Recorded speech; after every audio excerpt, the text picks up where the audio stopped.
from the mud. There's dirt on my hands. Strong like a tree. There's roots where I stand. Hey Anthony, how are you? I'm doing good.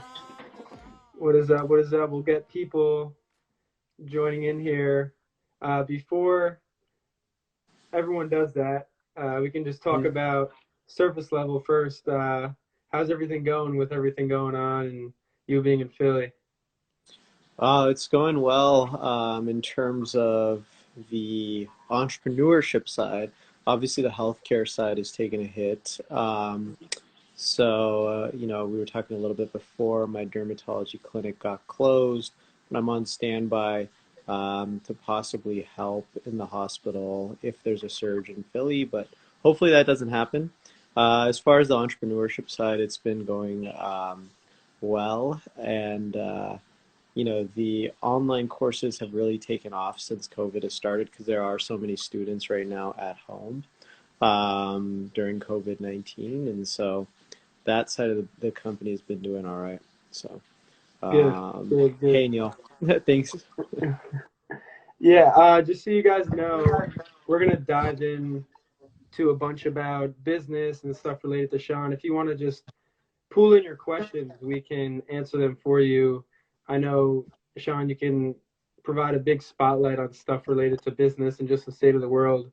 You've been through a lot and have a lot of experience, so excited to see that. But I think I'll start with one as we get those rolling in.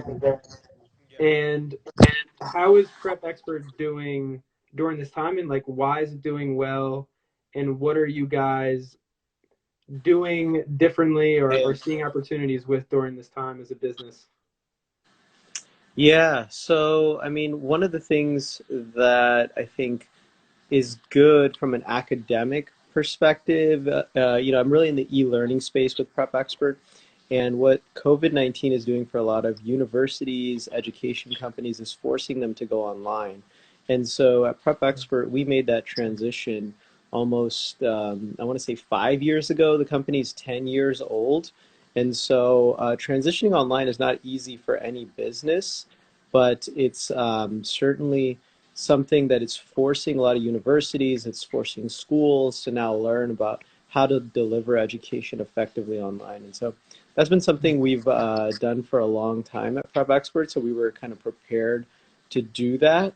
And so I think for all businesses, just not just education now, what you need to do is figure out how to effectively operate online for your business. Yeah. Mm. Yeah, there's a lot of innovation and change that needs to be made during this time, not just with stuff in the education space, but like with all businesses. And it's really fascinating to watch. So, with that being said, what are some things that are changing for you on a self level? Because I know with your business, a lot of things are changing, and we'll dive into that. But are you learning new things during this time, or like what are you prioritizing now that you're not in the residency because that's on a halt, and what are you doing at your house and all of that? Yeah, so I think that one of the big things that I'm learning right now is trying to figure out ways to give back. So, a lot of people are financially hurting right now. So, one of the things that we're going to do at Prep Expert is give away a lot of scholarships to students to make sure that they're still ready for college, ready for these exams, even if they can't afford it. So, we're going to be giving away 6 to 7 figures of scholarships to our classes over the next year, and we'll be announcing that pretty soon. But yeah, I think that's one of the big things that we'll be working on, and I think it's really important too because right now we all really need to help each other, and I think what you've seen now with COVID-19 is people coming together in a way that has never really happened before, and those with more giving back to their communities, giving back to the world. And so we want to be Mm, part of that with Prep Expert. And so we've got some initiatives lined up for May that's to awesome. really, really push that forward. Yeah, that's so awesome. I love that. that'll pay off in the long run as well. It shows like the true character of PrepExpert. And just another update, if you guys any questions, you can just add them in and we'll answer as we go. But the one thing, so I would really want to provide like a good amount of value for people who, if they're thinking about starting a business or in a business venture, like when first starting off, I thought of in questions lining up for this Q&A, I was thinking of how great of a product you have, and when you first started off, like what were the necessary steps to establishing a good product? Because I know even a good friend of mine, he has a ed tech software, but there's some it's such a hard industry and it's hard to get it off the ground at times. So what is good advice to him when first starting off that you can't even tell your younger self if you were to go back? Yeah, absolutely. So I think, with COVID-19, actually, it's a really good opportunity. So there's really two phases of any business. There's the building value phase, and then there's the selling phase. And so with COVID-19, everyone should be focused on building value because you've got all this time right now to build incredible value in your products and services. So one simple strategy that I'm using right now in COVID-19, and I think everyone should use, is doing a morning power hour. I talk about this a little bit in my books, but what a morning power hour is essentially you spending the first hour of every day doing the most difficult task or the most difficult work for your business, for studying, whatever it may be. And so you want to build out a morning power hour because right now, if you want to build a great product or service, that morning power hour is incredible. I remember when I built out my course, my books, I would always spend the first hour of the day basically doing the hardest task, which was writing the books. And that's how I ended up, if I kept doing that over a period of 90 days, and that's over hundreds of hours, and sometimes I spend more than an hour, obviously. Sometimes I spend 4 hours, etc. It just goes and goes. But you do the most difficult task first in the morning. That builds into incredible value. So to translate that for other businesses or services, what I would do is, let's say you're building an app, spend your first hour coding every single day, building great value. Let's say you're building a great consulting company. Spend the first day building out like building out your expertise, building out your proposals. What value can you bring to the customer? All those things that you don't want to do, spend that morning power hour right now to build your great product and service, because you should really be in the value building Yeah. phase of your business right now rather than the selling phase. I know marketing and selling is the fun part of any business, and everyone wants to do that. But what people don't want to do as entrepreneurs is put in the 10,000 hours of really hard work. And so this is a great opportunity to spend all that time building great value for your product or service. Yeah. That's perfectly said. That's spot on. And in that fact, in episode number 20 we did Hey, a Bobby. while back, you talked about how time is your greatest asset and you would actually take time over money, right? And right Mm, now is an abundance of time, free time that is. yeah. So within the realm that you said, that morning power hour, what are principles you go by or tactics to always stay focused in that power hour, Yeah. besides just being driven by passion? Yeah. So, it's basically doing the exact opposite of what we're doing right now, which is staying away from technology, staying away from Instagram. It's really easy to get distracted by platforms, social media. So what I do is I use the 50-10 rule, which is 50 minutes of work and then a 10-minute break.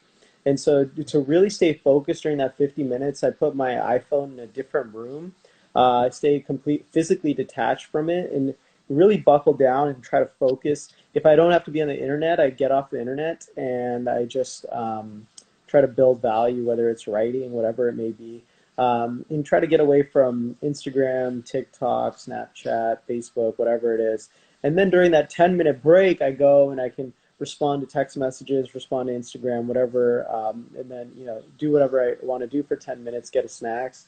Then I go back to the next 50 minutes. And so that's a really good rule that works well in this time right now, especially when everyone has to kind of build their own schedule.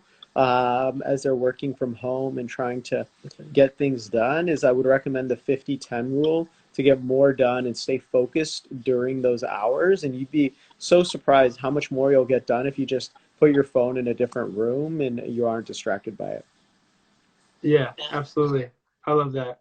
And you're someone who's really, really a prime example of focusing well. So that's a great tactic. And then more of a transition to like the outlook on education. Where do you see things going, right? Because you alluded to before in the beginning, everything's changing and everyone has to go online. Like where do you see things going, and then what opportunities that other people can jump on to fill those voids that education has right now?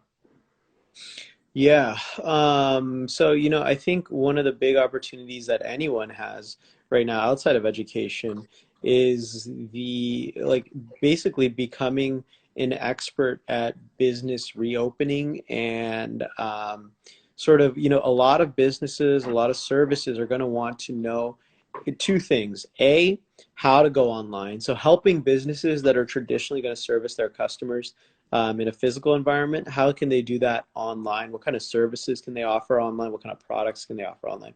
And then two, businesses that have been shut down, you can serve as a consultant to help them reopen. And so you need to sort of really look into different ways, strategies that businesses are reopening in order to obviously become an expert at it, and then you can offer consulting services for that. I think that's really low-hanging fruit right now Mhm. for those looking for it. Yeah. And what exactly, can you delve a little bit more into reopening? What exactly Yeah. do you mean? Yeah. Yeah, so I think some business owners probably have no idea how they're going to get customers back, right? But if Mm. you are a marketing person, for example, when if and you, obviously you want to stay up to date with the latest policies that are happening, but you could easily help a lot of restaurants, a lot of bars figure out strategies both on social media and in person for when to basically plan their reopen, right? And do that really successfully. And it's going to happen at some point. And so I think serving as a consultant for all of these businesses that are closed could be really, really powerful and really low-hanging fruit for anyone that is looking for new business, especially if you've lost clients as consultancies or an agency right now. Mm. Yeah, I love that. That's bullseye right there. You have so much leverage to create, and you can use everything that happened as like a catalyst to get more clients and more opportunity. And Yeah, I I mean, love, how yeah. many marketing agencies are like offering business reopening COVID-19 services? Like probably very few. And so that's a great way to use your skill set on, businesses are going to be super hungry to restart and do it well. Mm. Yeah. And then to the one point I just thought of, right? You talked about focus with the morning power hour. If starting a business, focus on building that product in the morning. But same thing applies with just a person on a self level with developing a skill. Like right now, you can learn whatever you want and then use that as leverage to join a company or like create your own. Yeah. So I think, yeah, that's also like a great application for people who are in not just entrepreneurs, but focus on other things. Yeah, exactly. So I think that's one of the big things right now is, people are not tapping into the power of online courses to learn new skills. If you want to start a business in artificial intelligence, if you want to start a business in machine learning, in anything at all, you certainly can do that by learning everything you can. I mean, you have to basically spend your 10,000 hours becoming an expert at those. And you have an opportunity right now. I mean, most people are at home with plenty of time. And so don't waste this time. Use it as precious time to build value and become better for it. Yeah, yeah, exactly. And then I remember on we got one question here. That's just one of my friends who's trolling. And yeah, that's true. Yeah. On episode 20, what's up, Edit? Great to have you in here. Um, and just so you guys know as well, this is all going to be archived, right? So it's going to live on the story for 24 hours, and we're also going to keep it archived and post it on everywhere so you can go back and reference it. Because there's a lot of stuff that was said prior that a lot of people will get value out of. Um, but yeah, also, if you guys have any questions, again, just bring them in. It'd be great to answer them. Another thing I was going to ask you, actually, what's a big observation you've seen during this time? It's a very grand question, but what are you learning with like cycles and patterns of the world and like what's happening and how we're reacting? It can be like economically, financially, whatever else. Uh, yeah, I think that one of the biggest things that I've noticed is the importance of healthcare, the importance of not, people can sort of downplay them feeling that it's not important to be prepared for the unknown, and I think that's really shown that we need to fund these programs for research. We need to be prepared for even the smallest things, or things that you might think are small could very rapidly have a very negative impact. So I think healthcare preparedness is huge. That's one of the biggest things, I think, takeaways. We take it for granted that we didn't have a virus or a pandemic or any of these things for a long time. And so, yeah, I think that that's one of the biggest things that I've noticed, at least with Yeah. this. And can you give an update onto what's happening with the residency in dermatology and like your venture that you want to eventually establish? I'm interested to hear those updates. Yeah, yeah. So right now, our dermatology clinic has transitioned to virtual appointments, so teledermatology. We're not doing Hmm. in-person derm appointments, and then dermatologists are also on call in case there is a surge. Now, in some cities, for example, New York City, many dermatologists are working in the ER and ICU helping out because there is such a high number of cases. I've Hmm. been fortunate so far in Philadelphia that we haven't had that surge, but it's certainly a possibility, but a possibility that I'm hoping that it doesn't happen around the country, and I hope we're over the hill now, but it's impossible. No one can really predict the future. Yeah, absolutely. And one person I was going to talk about leadership during this time, right? On because I just asked like a more meta question. Hmm. Leadership during this time, like you're a good partner of yours, Marc Cuban. It's been Hmm. amazing to see his response to everything. Have you talked to him and like how everything's been going during this time? Yeah, so we've emailed a couple of times, and he's really just big right now on helping his Shark Tank companies. I'm one of them to secure the funding that we need to stay open. So like the Paycheck Protection Program, all the SBA loans, etc. So I think it's been really impressive to see him right now in the press taking a leadership role from a business perspective. And so that has been, I think, his focus because he really believes in small businesses for keeping America going and open the economy wise. So that's been really impressive. Yeah, absolutely. And I think on top of the loans and grants, I know PPP, one of them, right now is a time where businesses can, we talked about even before this call, like a time to rejuvenate and reprogram yourself, right? But businesses have the opportunity to hedge back or cut costs or cut overhead or just go back into a more minimal way of doing business. I know Airbnb, right? Brian Chesky had a great interview on Masters of Scale, and he talked about crisis brings you back to your roots, and it really like purifies you. So it's so true, and it's really cool to see all this transpiring and like how you guys are doing during this time. So like how I want to ask you though, like how is Prep Expert and like the employees you have, like what are main leadership principles or takeaways you can tell people about that you're really focusing on to make sure everyone's comforted and calm during this time? Yeah, that's a great question. And so I've got about 10 full-time employees at PrepExpert and then dozens of contractors. And so, especially during a time like this where it's so uncertain, a lot of people are looking for, or a lot of people are actually panicking, and they're becoming very sort of doomsday-ish almost.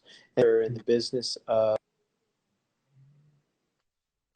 um, or the leader of any business or organization to maintain normalcy as much as you can. Although I don't know the future, I always try to project the best case scenario rather than the worst case scenario.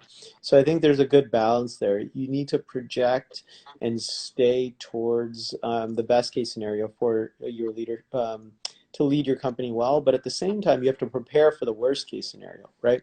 And so you can't discount the preparedness, although you're going to project the best case scenario. So it's a delicate balance, and it's not easy. Yeah. Yeah, it's like a practical optimism in a way, Hmm. and Yeah. it's tough because you want the truth, right? And the facts are there, but it's maintaining that optimistic side and that conviction and belief that everything's going to be okay, because it is, but it's just a matter of how long, how much you need to persevere. Yeah, Yeah. Absolutely. yeah, yeah. And then more of a downplayed question, but important.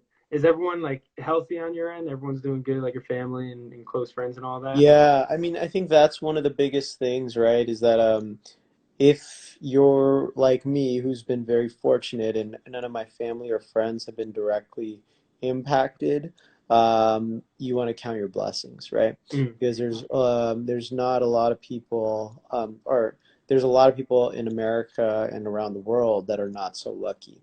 And so really mm. being grateful, I think, for your health right now is important, and counting your blessings rather than counting. I know everyone is kind of counting their curses right now, which is we all have to stay inside. Our lives are kind of in disarray.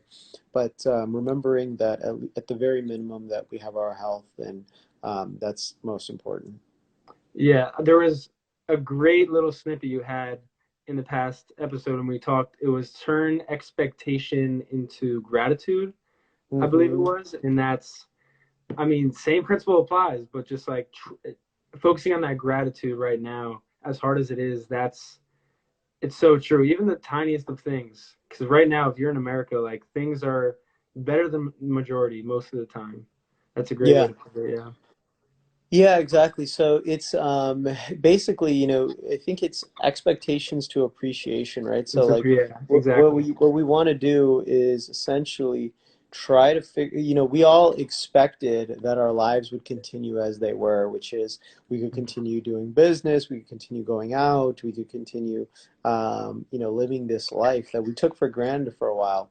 And so I think what's going to happen is one, try to appreciate everything that you do have right now, whether that's good health, a roof over your head, food, basic essentials, right? And then, obviously, when things do reopen, and they will, try to appreciate those. I mean, what will happen is we're going to appreciate those way, way more, right? We're going to Mm, appreciate being able to go to a restaurant. We're going to be appreciate being able to go to the movies, being able to go to the gym, everything, right?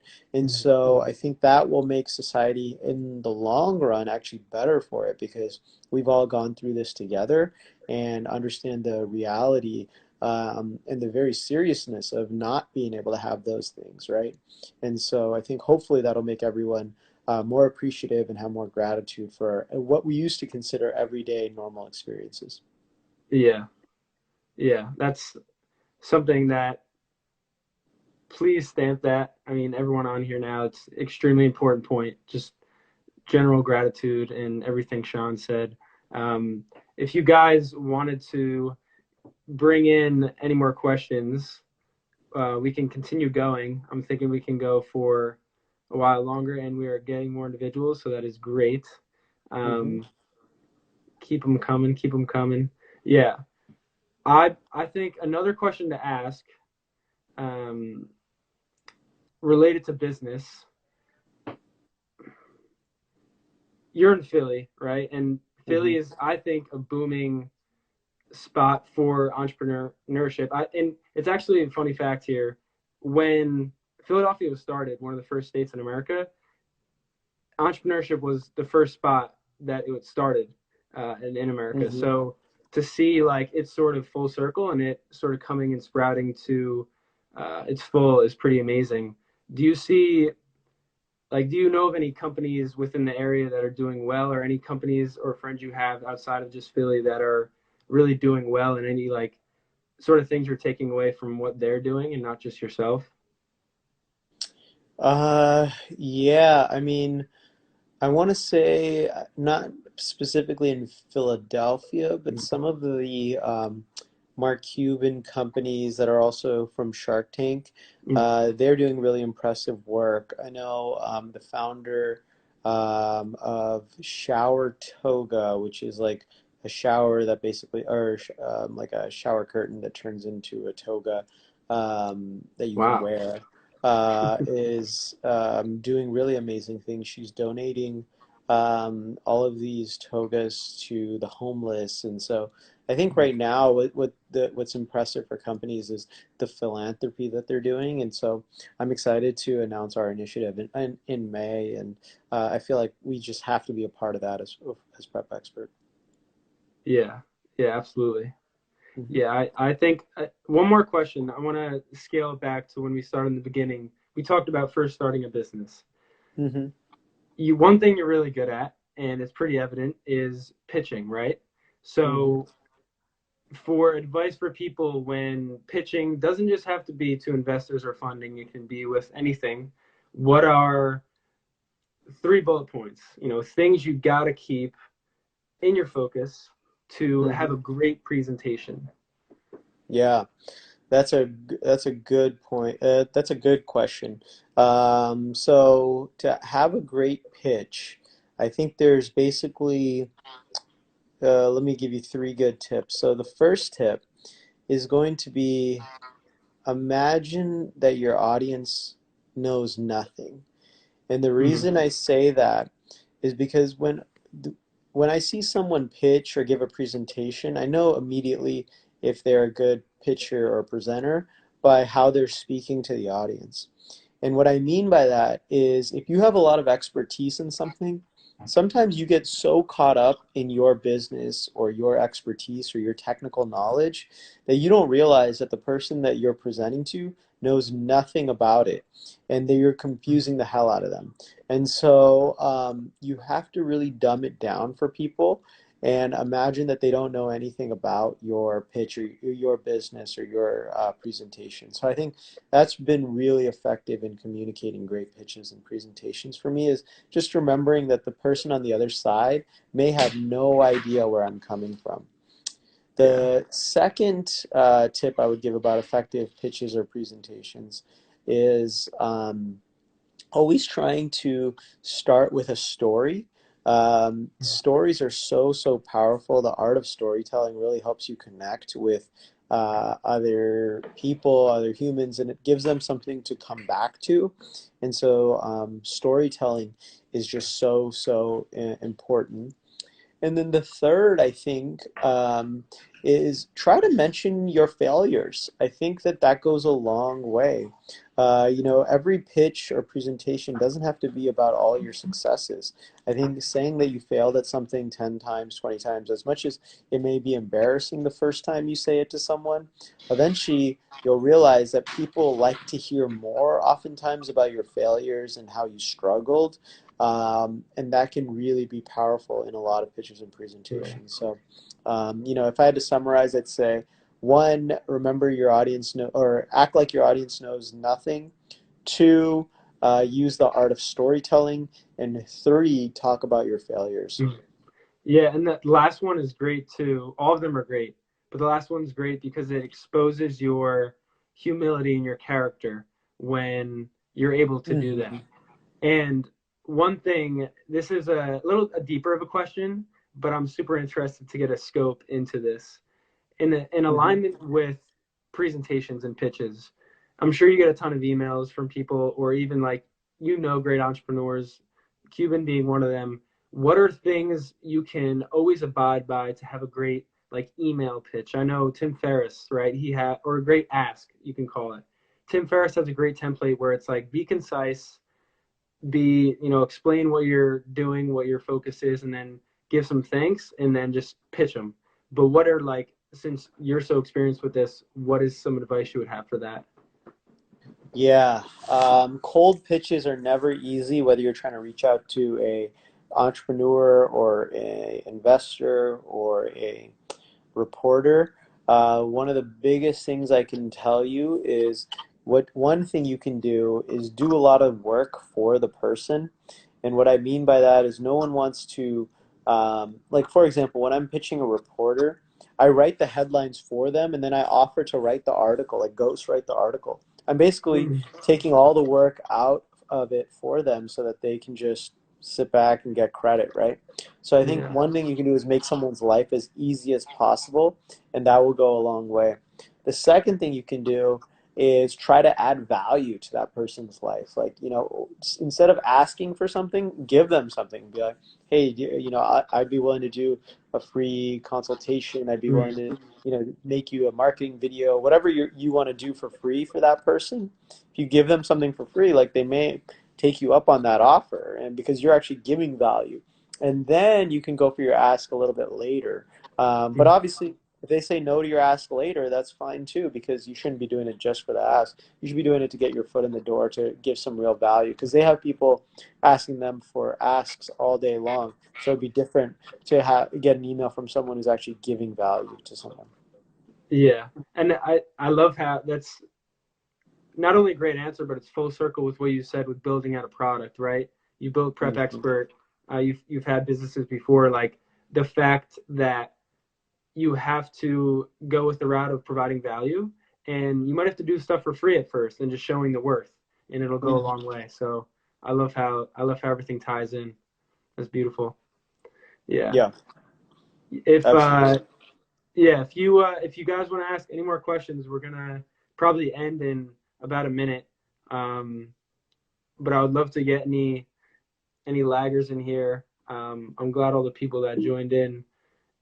For yourself, Shaan, is there anything else you wanted to bring up, or like anything interesting, like a funny story at all, or any closing remarks with everything going on? No, I think one piece of advice I just have for everyone is to, create a daily schedule and really try to stick to it. Treat Monday through Friday like work days, and the rest of it you just do, like weekends, and you have to really be self-disciplined during this time to be successful, and that's what's going to make some people successful after this and some people not so successful after this. So I would Mm, say create a daily schedule, treat it like a regular work week, and don't waste this precious time you have. mm. Absolutely, it's not going to come around for another decade. Hopefully, not a long time. This is pretty bad, but all the stuff you gave, all the advice that was given is super insightful. And I know, like was said, this is gonna be archived. People can go back and watch it. But just like a lot of you talk about value, like this is prime value, and I appreciate you hopping on. It's good to see you, like you're healthy and doing well too. Yeah, yeah, good to see you Yeah, too. It's nice connecting, and yeah, hopefully people got something out of it. And I'm glad this will be up for future watching as well. And yeah, thanks for having me on. absolutely. All right, everyone, have a good one. I'll Yeah, see you soon. Talk to you soon, all Shaan. right. Thanks, Anthony. All right, See ya. bye.